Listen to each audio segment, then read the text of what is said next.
That was a spirited choka this morning, wasn't it? We haven't had that kind of energy for a while. It was wonderful to be part of.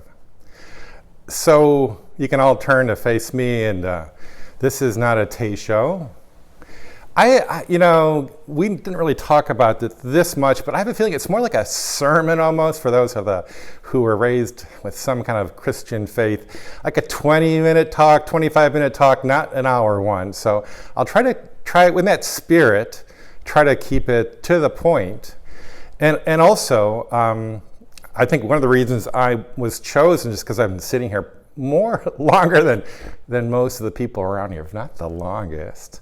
But I think this is an opportunity that everyone should do do it, a member of the Sangha once a month. It's a fun experience, just preparing it.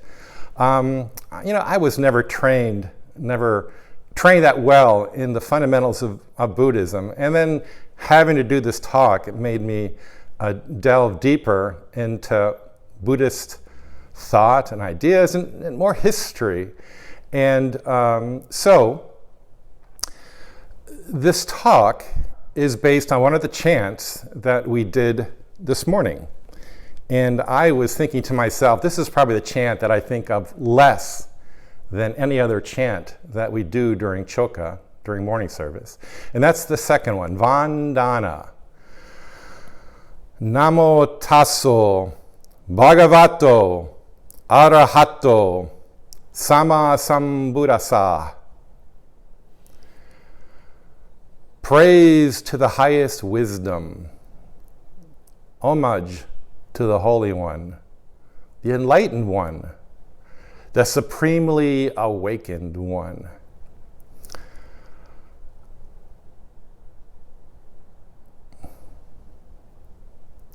A few weeks ago, I guess after one of the other Sunday morning chokas when we were having tea, I spoke without thinking too much that, someone should give a talk on the different sutras that we do during choka. And then soon thereafter, Gyun suggested I give a talk. And I said, okay, well, what better time to give a talk on a chant, a sutra that we chant, than here.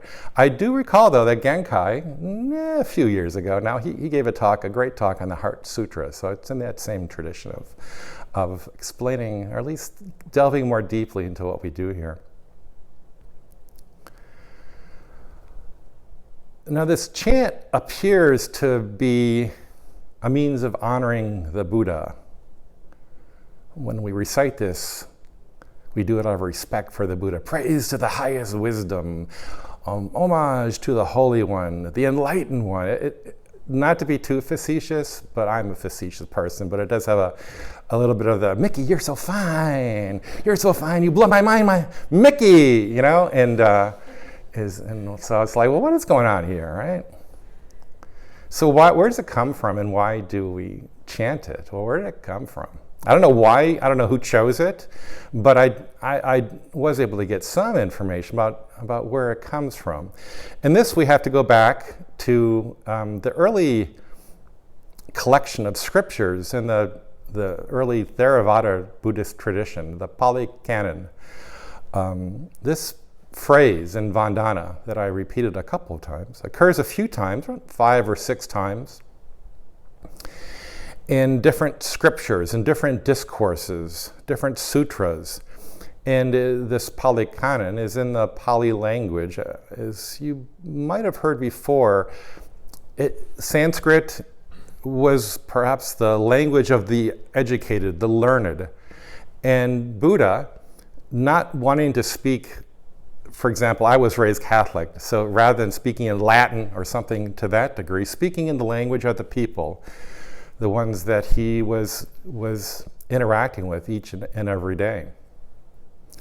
And so the talks that he gave were in, perhaps if not Pali, something that was ancestral to it, that Pali arose from.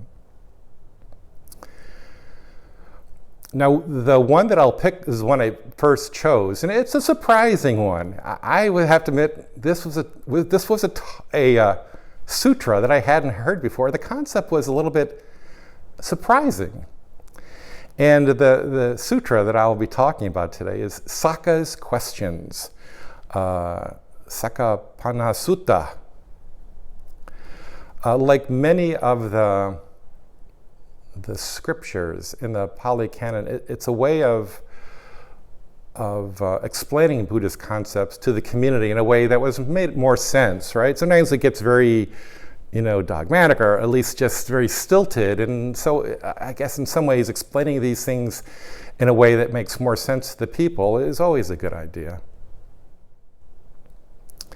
And this discourse, Sakka, now I'll need to get a little bit of Buddhist cosmology before, which is a little strange. We don't talk about it much in Zen. Zen is kind of changed, evolved from the early Buddhist texts, and wherever we are, the religion of the time is dealing with the people of the time, right, and what the ideas were. And I think that it partly comes from that. But Sakka was kind of like Zeus in Greek mythology, and Zeus being, top of Mount Olympus, having fun with the other gods. It was the same kind of idea of Sakka. Sakka and the Devas. They called the 33. There's many Devas, deities, gods in Buddhist cosmology. And I believe the 33 actually refers to levels, but regardless, there was around 33 or so there. And the head of the gods was Sakka, like Zeus. Now, he was a deva of the desire realm, which means I'm sure he was still had issues, or he wasn't like a complete unadulterated God. He had some things that he was questioning, even in his God deity sense, like, why am I here? What is the nature of existence and all? So he knew that Buddha is the person to ask. And he heard Buddha was kind of in town, right? He was like a few towns away, and wherever the Devas lived, Buddha was heard to be in a cave, kind of in a session in northern India, which wasn't so far away. Of course, in gods they can be, get there in milliseconds. But he was like, let's go talk to Buddha and get some answers to my questions, Sakka's questions. Now, if you're in session, if someone, you don't really, say, I would feel bad if I went to any of you and just started like, hey, can you tell me about something? I have questions here when you're deep in samadhi, right? That's not probably the best idea. You want to be a little bit more kind and gentle to those. So Sakka realized that, so he says, well, let's get Mikey to do it. So Mikey in this case was a messenger of the gods. And the messenger here was a deity by the name of Pankasika. He was a messenger. Along with being a messenger, he was a really good musician. He played something like a guitar, a lute, a yellow beluga wood lute. And he had a marvelous voice. It was just, something for the gods. He was really wonderful. So he thought, well, let's have Pankasika gracefully charm the Buddha, and we'll bring him slowly out of his meditation, right? And so he went to the cave small cave that Buddha was sitting in, and he was kind of just to the right, not too far, not too near, just right in terms of, and started singing his song. Now, somewhat surprisingly, he sang a song, okay, extolling the Buddha, yeah. Extolling the Dharma, sure. But also, he compared sexual love to spiritual attainments. And that's something we don't often get in Zen theology, so which is one of the reasons I'm perhaps talking about this. I won't talk about the complete song, but here are just 4 stanzas. As sweet as a breeze to one who's sweating, or when thirsty. A sweet and cooling drink, so dear is your shining beauty to me. Now, I should just say that Pankasika, this guitarist, this messenger, had this long lost love that was, that he desired after, and so part of this was singing to this love interest. So dear is your shining beauty to me, just like the teaching is to all the saints. Like a cure when you're struck by fever dire, or food to ease the hunger pain. Come on, darling, please put out my fire, quench me like water on a flame. Now, this is the talk about Vandana, right? Just going back here, right? So it does come from this. Like elephants bursting bonds and rutting seas and beating off the pricks of lance and pikes, I just don't understand what is the reason I'm so crazy for your shapely thighs. And just like the sage would be rejoicing, were he to awaken to the truth, so speaking now about truth and the essential, so I'd be rejoicing if I were to end up as one with you. Now, is it hot in here, or is it? Now, I think most of us, if we were at session at DBZ and someone started singing bawdy songs, we would tell them to stuff it and get down off the mountain. But, in the end, I think that's what we all deal with as Zen students. We try to improve ourselves. We have the best intentions, but greed, anger, folly, they're all around us, right? If it's not alcohol or drugs that's causing us difficulties, it's sex or money or Netflix binging or past trauma or future worries. I mean, it's like things that we try to be on that straight and narrow path, but the distractions of life are taking us off and making it more difficult to us to be in the moment. That's what our life, our existence is as humans. So rather than being here and now, it's there and then we get taken off the track.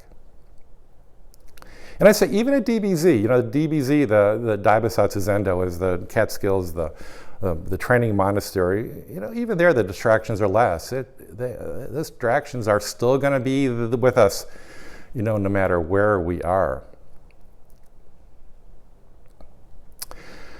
So with this, Buddha was slowly taken out of his meditation, but Buddha was chill. He was okay. He didn't go off the handle. He said, those strings, that guitar sound and that voice, I mean, that really meshed together. That's really a nice sound you got going there, And so he didn't get angry. And I kind of looked, well, does Buddha ever get angry, like in the scripture? Does Buddha ever fly off the handle, Is there someone who burned his toast 3 times, and then it was just what the hell? And it's interesting. There is a couple times, I guess a classic Buddhist would say, well, Buddha cannot get angry. He's Buddha, right? But I guess there's different kinds of anger, right? There's that flying off the handle kind of Buddha where you just lose your shit, right? And then there's the time where you just get irked. And there's a couple times in the scriptures.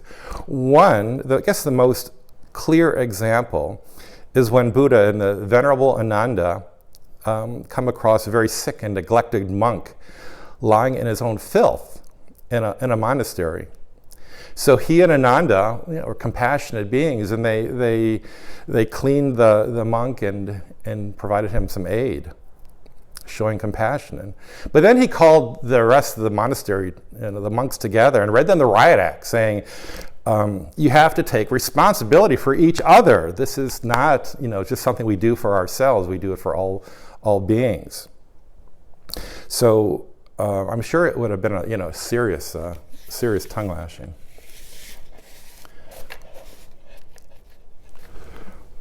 So moving back to the story now. So Pankasika, he's broken the ice. Buddha has come out of his really deep samadhi, and then Saka says, okay, now is the time. So he asked, he went to Buddha and says, can I ask you some questions?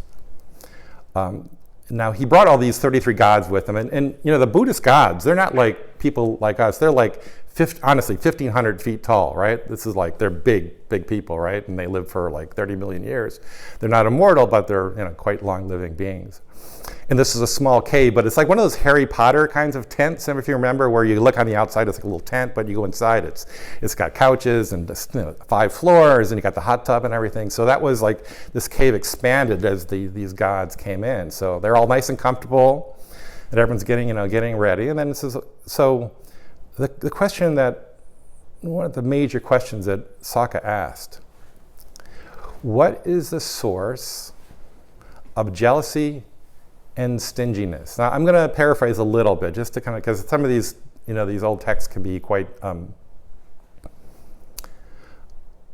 have strange, weird constructions to us as, modern, as people here and now. I'll say it that way. So what is the source of jealousy and stinginess? And Buddha replied, the liked and the disliked, Lord of Gods, are the source of jealousy and stinginess. When the liked and the disliked exist, there is jealousy and stinginess. When the liked and the disliked don't exist, there is no jealousy and no stinginess. So then Sokka took that and it's like, thought about it. And he says, well, where does like and dislike come from? Why does that arise? And Buddha says, desire. Desire is the source of what is liked and disliked. Well, then it's the next question. Well, where does desire come from? And the next 2 parts are really interesting. It's something that's very common. It's Buddhist, theology, but desire comes from thought. Thought is the source of desire. Now, this next one it gets into really the nub of some of just Buddhism. What is the source of thought? Concepts of identity that emerge from the proliferation of perceptions are the source of thoughts. Concepts of identity, I, who am I, that emerge from proliferation of perceptions, suchness, I guess, are the source of thoughts. So rather than Descartes, I think and therefore I am, is that right? It's I think and therefore I suffer. It's not the brain that's the problem, it's the I, right? The I. The ego entity that always leads us into difficulty, dissatisfaction, suffering, if you will. Because as soon as the I comes up, I am here, then I want, I don't want, it's just, it just, they're together, right? You cannot separate the I without separating desire, the thoughts. And I think it should be obvious to everybody that this is kind of like the Four Noble Truths, but kind of presented in a certain way. And can I say that, sex does sell, I think, right? I think we all realize that, right? So having a good story to kind of get everyone's attention, right? Their mind was awake, and then it's like, okay, then they're probably much more open to hearing about these new concepts, right? So I think part of it. But it's interesting draw also, right? The thinking, like, going back to the song, is like, let's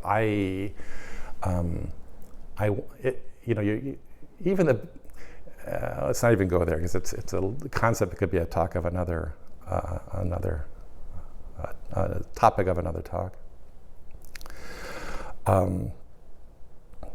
So if there's only a way that we could inhibit the concepts of identity, really, what if we just had a way to? How do we? Of course, that's why we're all sitting here, folks, right? It's what we're here for. But like Yoda would say, for me, the ego is strong in this one, right? I know my ego it's like, it is, it does not beat down easily. It comes up, and doesn't easily quiet it down. So the sutra that ends, as I come to towards the final section of this discourse of Sokka's questions, it's then, well, how does one live? Now, we all know the Eightfold Noble Path, right? Right speech, right meditation, right mindfulness, right livelihood. And I don't know the history of this, but it seems like before that developed, perhaps, or maybe it just was not included in this. But I found it very interesting in terms of what Buddha was saying about how to live, or how that we deal with the world.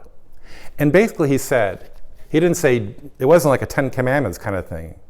He says, there are two kinds of happiness, say. He had, like, for happiness, sadness, bodily perceptions, and there was about 5 or 6 or 7 different kinds of aspects that he described using the same formula. There are two kinds of happiness. One you should cultivate, and one you should not cultivate. When I cultivate this kind of happiness, unskillful qualities grow and skillful qualities decline.